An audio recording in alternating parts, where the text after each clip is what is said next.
Hi மக்களே, welcome to your channel. அதாவது இந்த தமிழ்நாட்டு ஒருத்தரை முதலமைச்சர் ஆக்கிறதுக்கு என்ன பாடுபட வேண்டியதாக இருக்குது. கிட்டத்தட்ட டிவிக்கு 108 தொகுதி வின் பண்ணியிருந்தாலும் இந்த 10 தொகுதி எம்எல்ஏக்கள் ஆதரவு கொடுக்கறதுக்காக விஜய் வந்து கேட்டிருந்தார். சில பேர் கொடுக்குறேன்றாங்க, சில பேர் கொடுக்கலன்றாங்க. கிட்டத்தட்ட வந்து பார்த்திங்கன்னா இவ்வளோ, அதாவது நேற்று வரைக்கும் பார்த்திங்கன்னா 120 சீட்டு வந்துருச்சு. நாளைக்கு காலையில் 10 மணிக்கு ஆதரவு, அதாவது முதலமைச்சராக பதவி வைக்கிறாரு அப்படின்னு சொல்லியிருந்தாங்க. ஆனால் இன்றைக்கி வந்து பார்த்திங்கன்னா மறுபடியும் ஆதரவு கேன்சல் ஆகிடுச்சு அப்படின்னு சொல்கிறாங்க. இப்படி இருக்கிற நிலைமையில் இப்போ தான் வந்து எவ்வளோ பாடுபட்டு ஒரு மனுஷன் வந்து முதலமைச்சராக பதவி ஏற்க போகிறாரு.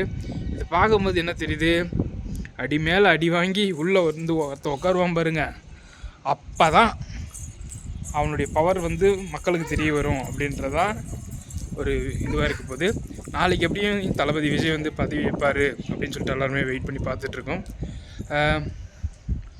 நீங்கள் என்ன நினைக்கிறீங்க? டிவிக்கு எந்த அளவுக்கு சப்போர்ட் பண்ணுறீங்க அப்படின்றத மறக்காம கொண்டு போய் சொல்லுங்கள்.